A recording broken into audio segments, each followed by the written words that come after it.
As ações da Usiminas caíram 50% nos últimos 12 meses. Será que é uma oportunidade ou uma cilada? Se você quiser entender tudo o que está acontecendo com essa queda da Usiminas, fica aí que é logo depois da vinheta.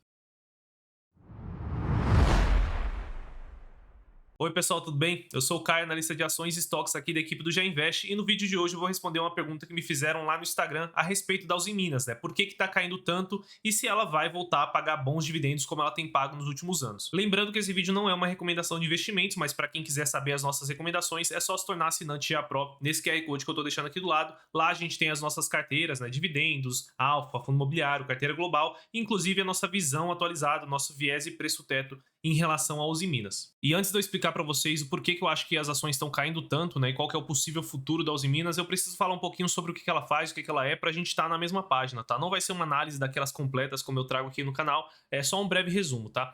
A Usiminas, para quem não conhece, é uma das maiores empresas do setor de siderurgia que a gente tem aqui no Brasil e na América Latina, tá?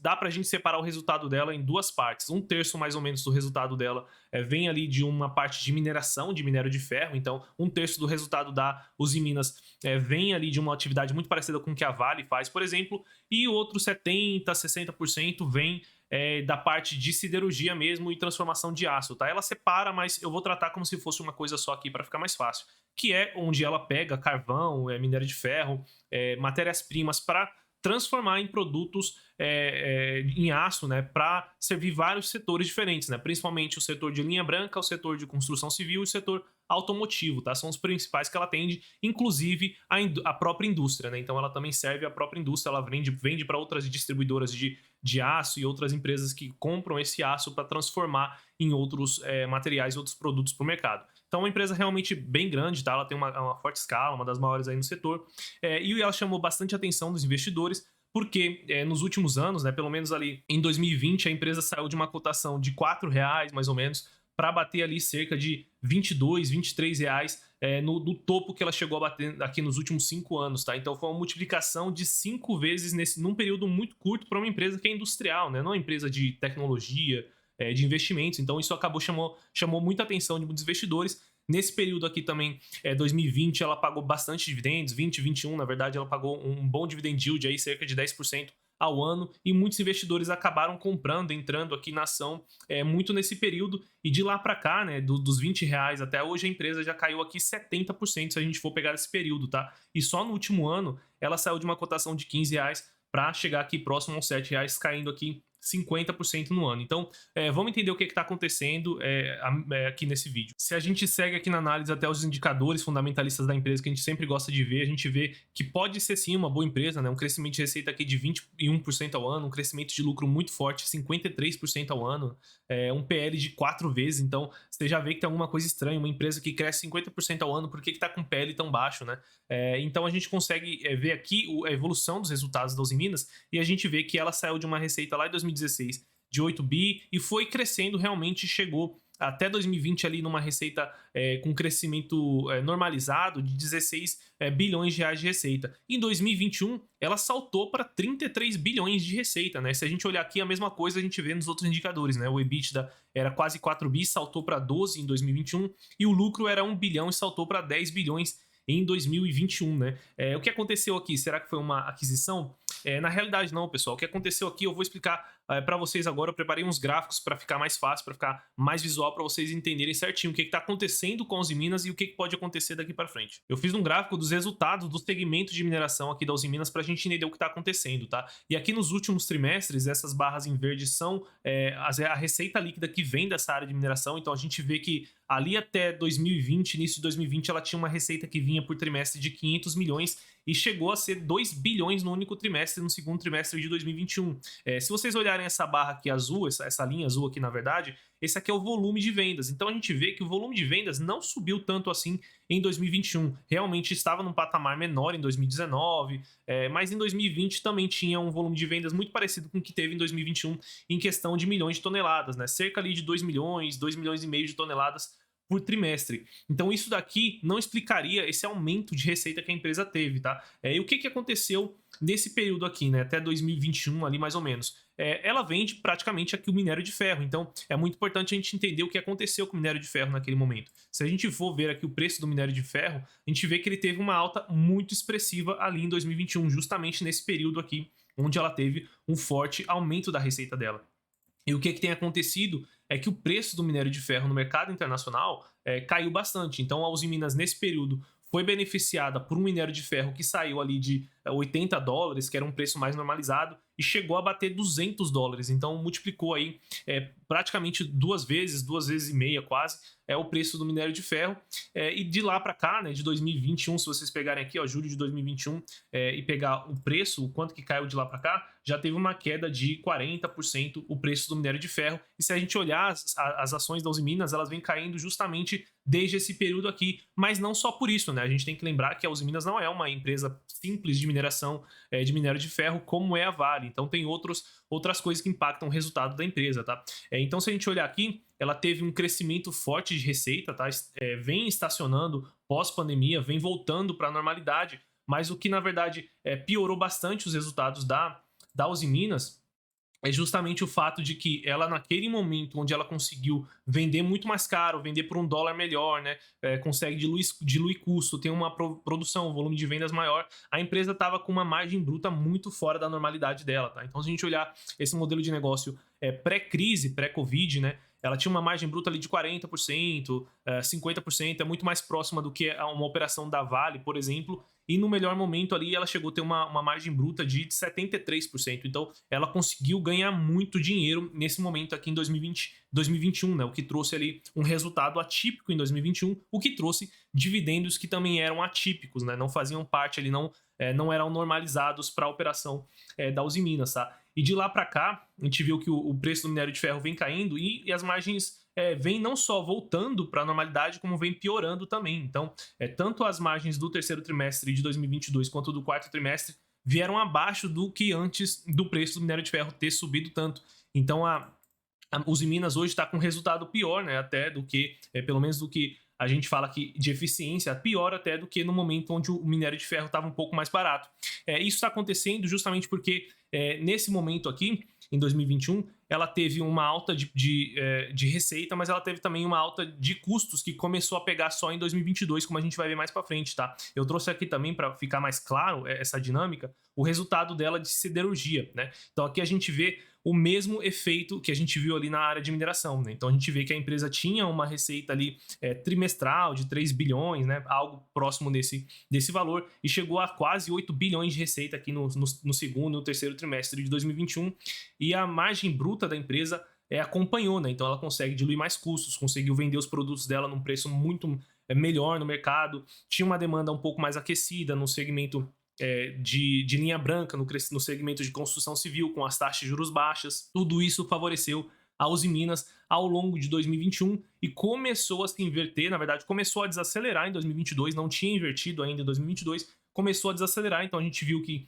a receita dela da linha de siderurgia veio caindo ao longo de 2022, não foi uma queda muito brusca, mas já foi o suficiente para a empresa perder bastante margem bruta, tá? Então ela saiu de uma margem bruta de 30%, quase 30%, e está chegando aqui a quase menos de quase 6% aqui no quarto trimestre de 2022, que também é pior do que os resultados dela pré-crise, né? Se a gente for lá 2019, 2020, que é o que a gente pode entender aqui como antes da crise, um resultado mais normalizado, a Usiminas está com resultado hoje pior, apesar de ter uma receita maior, né? Nos dois casos ela está com uma receita maior, na siderurgia e na mineração, mas ela tem uma margem bruta menor, então a empresa está tendo uma forte pressão nos custos. Essa dinâmica fica bem mais clara quando a gente olha o resultado anual fechado da empresa. Então, quando a gente olha aqui o resultado de 2021, ela teve uma receita de 33 bilhões versus 16 bilhões em 2020, então um crescimento de 110%. Então, ela conseguiu repassar preço ali nos produtos dela, conseguiu ganhar bastante com a alta ali no minério, e os custos dela naquele momento não acompanharam tanto assim, né? Subiram bem menos do que a receita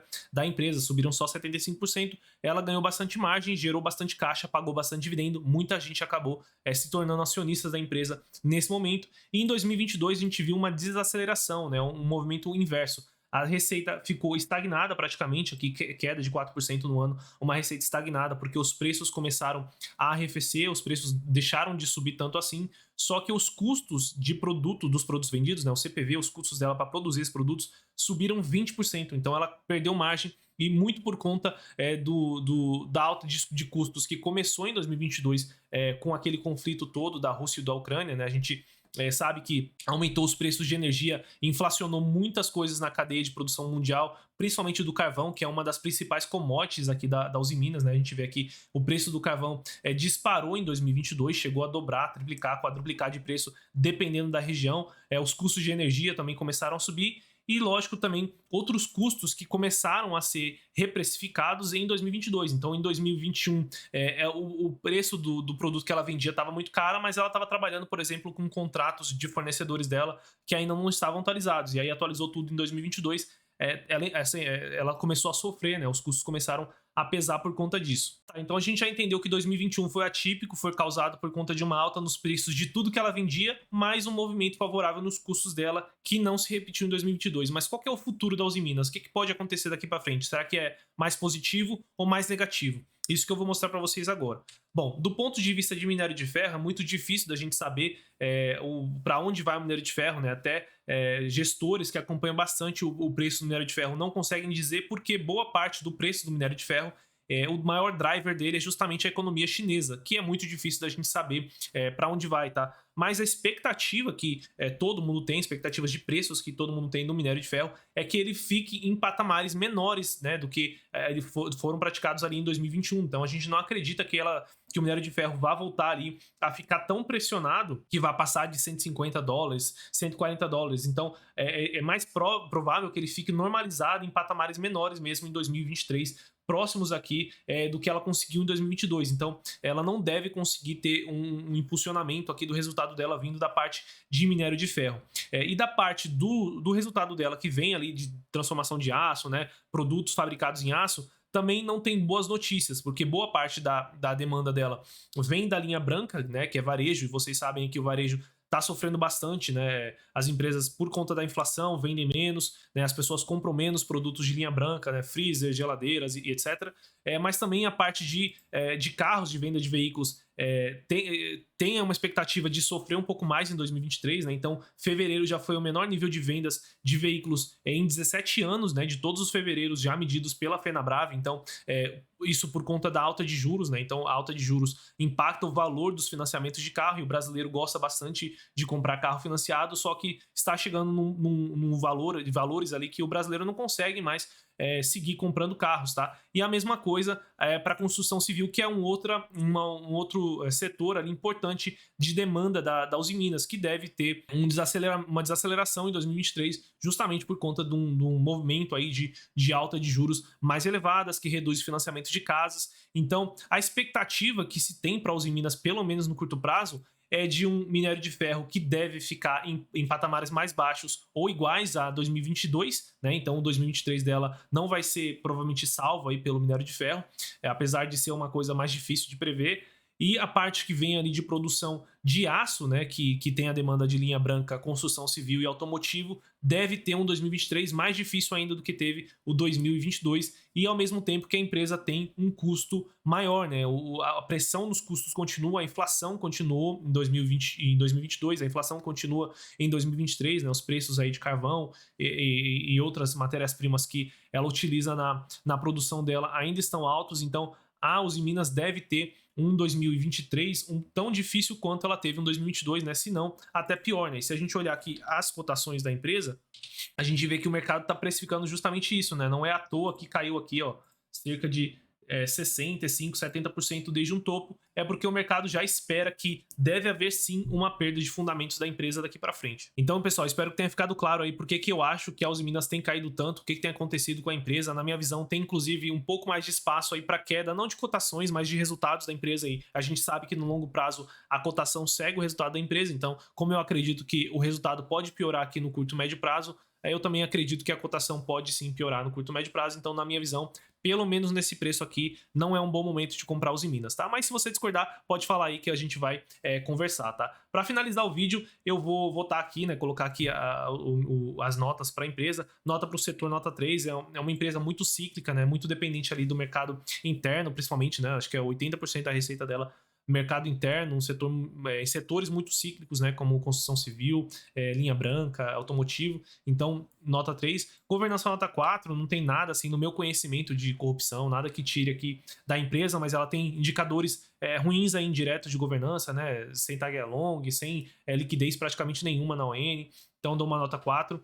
Também alguns números ali, dados que faltam no release dela, como por exemplo, uma abertura maior ali de como anda o segmento de transformação de aço. Então eu acho que fica faltando esse tipo de informação. E para a empresa eu vou dar aqui uma nota 6, tá? É uma empresa bem gerida, uma empresa mediana na minha visão. É uma empresa que faz 3 coisas diferentes, mas na minha visão ela não faz muito bem nenhuma das 3 coisas, assim, maravilhosamente bem, né? Se a gente olhar aqui a parte de minério, a Vale faz muito melhor do que ela. Se a gente olhar, assim, a parte de aço ali, tem outras empresas que tocam melhor o negócio dela, e você consegue se expor a somente uma linha de negócios e não ficar com uma empresa que sofre como uma linha vai bem, sofre quando uma linha vai bem, ganha um pouco mais de dinheiro quando outra linha vai bem, né? Então, é uma empresa interessante, né, pra gente se ter no radar. Não é muito o meu estilo de investimento, eu gosto mais de empresas de crescimento. Então, no setor, por exemplo, a CSN de mineração, que tem aí um plano de, enfim, multiplicar muitas vezes a produção dela, me atrai mais nesse momento. Mas vou deixar aqui a nota pra gente ter registrado, beleza, pessoal? Se vocês gostaram do vídeo, não esqueçam de deixar o like e se inscrever para vocês não perderem os nossos próximos conteúdos. Por hoje é só e até o próximo vídeo.